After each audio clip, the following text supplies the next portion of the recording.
Hello again, students and families, and welcome to the second video in this series that I'm creating for our STEM website and newsletters, helping you understand what STEM is, why it's important, and how you can do STEM activities with your student at home with the materials that you already have. So let's look at some ways why STEM is important. What are some skills that your student will learn as they complete STEM activities? Some of the most important whys behind STEM are listed on this slide here. The first two, problem solving and critical thinking, we know are important for any student, any adult, any human on the planet, really, no matter what their job or career is. It's important that we're able to solve problems that come up on a day-to-day basis. Sometimes the problems are small, sometimes they might be much larger, but we need to be able to persevere in solving those problems. We also need to think critically about the world around us. What is it that we see? Why are certain things happening? What can we do to make the world a better place? The middle one, learning from failure, is extremely important, and we're going to talk a little bit more about that on the next slide. But the basic understanding is that we want students to understand that it's okay to fail and what to do when they do fail. The next one, collaboration. No matter what your job or career is in the world, you have to work with other people. You need to be able to collaborate with others, whether virtually or in person. And you need to be able to work together, sometimes in small teams and sometimes in much larger teams. So being able to work together in a group is extremely important. The next one is foster creativity. When we don't give our students and children the opportunity to be creative, they lose that risk-taking factor that they need, that ability and that knowledge to know that it's okay to take risk. And they don't get if they don't get the opportunity to practice it often enough.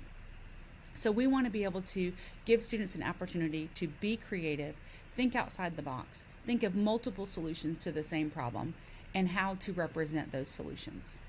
The last one on this slide is real-world applications.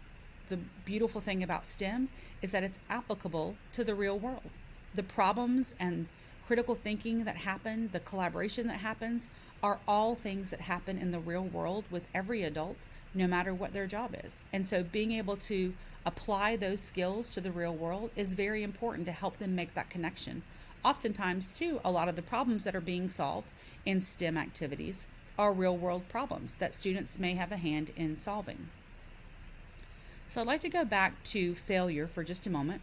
So in my classroom, I like to teach students that fail just means first attempt in learning. So oftentimes when you hear people talk about it's okay to fail, it's okay to make mistakes, that's important, and we want students to learn that. But I work really hard with students to help them understand that it's not just important that you are okay, that you make mistakes. What's most important is that you look at the mistake you made, decide and figure out what you did wrong, and then determine what's the best step forward. Should you change your design or your idea completely and start new? Or is there something you could do to change the solution that you already had to the problem that you were solving to be more successful?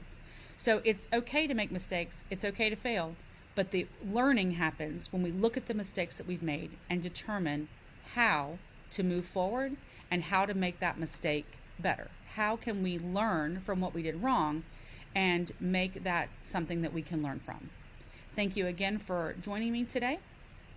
If you will click on the link on the slide here, you will be taken to the website, which will house all of these videos in addition to some other information and resources to help you with STEM activities at home with your student.